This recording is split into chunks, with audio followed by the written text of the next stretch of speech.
आज मैं आप लोगों से एक ऐसी बात डिस्कस करना चाहूंगा जो आपके करियर के लिए, आपकी जिंदगी के लिए बहुत इंपॉर्टेंट है। आप बताइए मुझको कि आपने कभी इस बात को सोचने की कोशिश किया? थोड़ा डीप थॉट लेके जाइएगा और इसको सोचने की कोशिश करिएगा। जिंदगी के जो फैसले होते हैं, जब भी करियर की बात आती है कि मुझे क्या करना है, मुझे गवर्नमेंट जाना है, मुझे प्राइवेट करना, मुझे रिसर्च करना, मुझे एंटरप्रेन्योर करना है, जो भी आपको जिंदगी में करना है, आप हमेशा रिलाई क्यों कर रहे हो किसी दूसरे के इनपुट के लिए? किसी दूसरे से आप हमेशा पूछते रहते हो कि यार मुझे क्या करना चाहिए, मैं समझ नहीं पा रहा हूं। क्यों नहीं समझ पा रहे हो? क्या आपने अपनी जिंदगी में हर एक फैसले दूसरे से पूछ के किए? क्या आपको कुछ पसंद होता है, आपको मान लो खाना पसंद है, कोई कुछ भी चीजें पसंद है, उसमें आपने कभी नहीं पूछा कि मुझे ये खाना चाहिए कि नहीं खाना चाहिए? आप जब अपने कॉलेज लाइफ थे, जब आपने टाइम बर्बाद किया, आपने क्या पूछा किसी से मैं टाइम बर्बाद कर रहा हूं, मजा आ रहा है, ठीक है? आपको खेलना है, कूदना है, कुछ भी करना है। आपको जब कोई सेलेक्ट करते हो, आप रिलेशनशिप सेलेक्ट करते हो, तब भी आप किसी से नहीं पूछते, आप अपनी मर्जी से ही करते हो ना। तो जब करियर की बात आती है तो वहां पे आप हमेशा हर वक्त क्यों दूसरों के डिसीजंस पर रिलाई करते हो?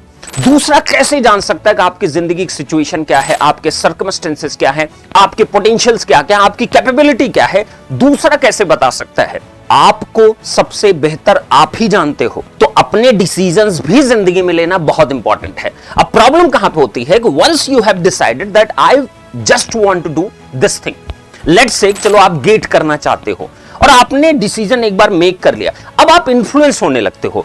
कभी इधर से इनपुट आएगा, कभी इधर से इनपुट आएगा, कभी मेरे जैसे लोग आपको बताएंगे, फिर कहा जाएगा कोचिंग वाले इनको बिजनेस करना इसलिए बता रहे हैं। तो आप एटलीस्ट अपने डिसीजन पे तो बिलीव करना सीखो, उस पर ट्रस्ट करना सीखो, उस पर रिलाई अगर हो, आपका पूरा करियर उस पर रिलाई होने वाला है, तो अपने डिसीजंस की वैल्यू करना सीखो और जिंदगी में कभी कभी खुद की सुनना सीखो। जितने भी आपके कंफर्ट जोन की चीजें होती हैं, उसमें हमेशा आप डिसीजन खुद मेक करते हो। जितनी भी आपकी जिंदगी के तगड़े फैसले होने चाहिए, वो आपके डिसीजन होना चाहिए, लेकिन उसी केस में आप डिसीजन नहीं लेते कि मुझको क्या करना चाहिए, क्योंकि आप बाद में कुछ गड़बड़ हुआ। कई लोग ये भी थॉट होता होगा, बाद में कुछ गड़बड़ हुआ तो हमेशा अपने फेलियर के लिए इंसान हमेशा किसी न किसी को ब्लेम करता। कभी जिंदगी में उसने खुद को ब्लेम नहीं किया। जल्दी नहीं सुनोगे कभी कि आप एग्जाम में फेल कर गए या आप एग्जाम उतना अच्छा परफॉर्म नहीं कर पाए। हमेशा आपने देखा होगा ये बेकार था, वो बेकार था, ये था, वो था। कभी अपने आप को नहीं दोष दिया कि हां मैंने सही वक्त पे डिसीजन नहीं लिया। डिसीजन लिया तो मैं उस टाइम पे ये चीजें नहीं किया, मैंने रिवीजन नहीं किया, मैंने टेस्ट नहीं दिया, मैंने प्रैक्टिस नहीं किया, टीचर ने जो कहा उसको मैंने सीरियसली नहीं फॉलो किया। सिर्फ 1% ऐसा बच्चा होता है जो टीचर की हर एक बात को सुनता है, समझता है। क्योंकि आज के टाइम में सबसे बड़ी जो प्रॉब्लम है, अच्छे लिसनर्स नहीं है, सुनता ही नहीं है। ये वीडियो भी देखा, थोड़ा सुना, इस कान से बाहर कर दिया। किसी भी इनपुट को अगर आप लेते हो तो उसको एनालाइज भी करो। उसको ऐसा नहीं होना चाहिए कि एक कान से सुना और दूसरे कान से आप बाहर कर दिए।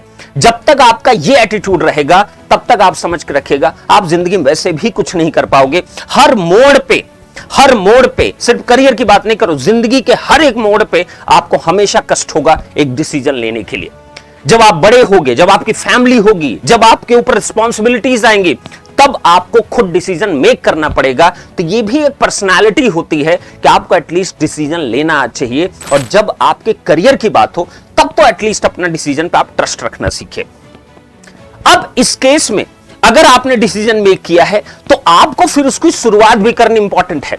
आप शायद अभी तक वेट कर रहे थे कि गेट वाला पे कब कुछ आएगा, कुछ सरप्राइज आने वाला। सरप्राइज का मतलब क्या है? सरप्राइज मतलब ये नहीं कि कोई बहुत बड़ी चीज हो जाएगी, नहीं। सरप्राइज का मतलब है कि आपके लिए हमेशा 1 महीने पे, 1.5 महीने पे, 15 दिन पे, 20 दिन पे कुछ न कुछ ऐसी चीजें आती रहती, जिससे कि जो भी बच्चे डिसीजन इस फील्ड के लिए ले चुके हैं, एटलीस्ट वो अपनी शुरुआत कर सके। उनके लिए हमारी तरफ से जितनी हेल्प हो सकती है वो हम प्रोवाइड कर सके। और अगर डिसीजन लिए हो तो इसकी शुरुआत कर दो, अब इंतजार मत करो। और अगर अभी वेट करना है कि इनपुट का वेट करेंगे और भी लोग पूछेंगे, पूछते रह जाओगे, समय निकलता चला जाएगा, लेकिन ना तो ये कर पाओगे, ना जो तुम्हारे दबे मन में कहीं ना कहीं होगा कुछ करने के लिए, वो भी तुम नहीं कर पाओगे। तो जिंदगी में बेटा डिसीजन लेना सीखो, और डिसीजन अगर एक बार लिया तो उसकी रेस्पेक्ट करो। आप अपने ही डिसीजन की रेस्पेक्ट नहीं कर पाओगे तो आप दूसरों के डिसीजन की क्या रेस्पेक्ट करोगे? बस मैं इतना ही बोलना चाहूंगा। Just stay tune. नमस्कार।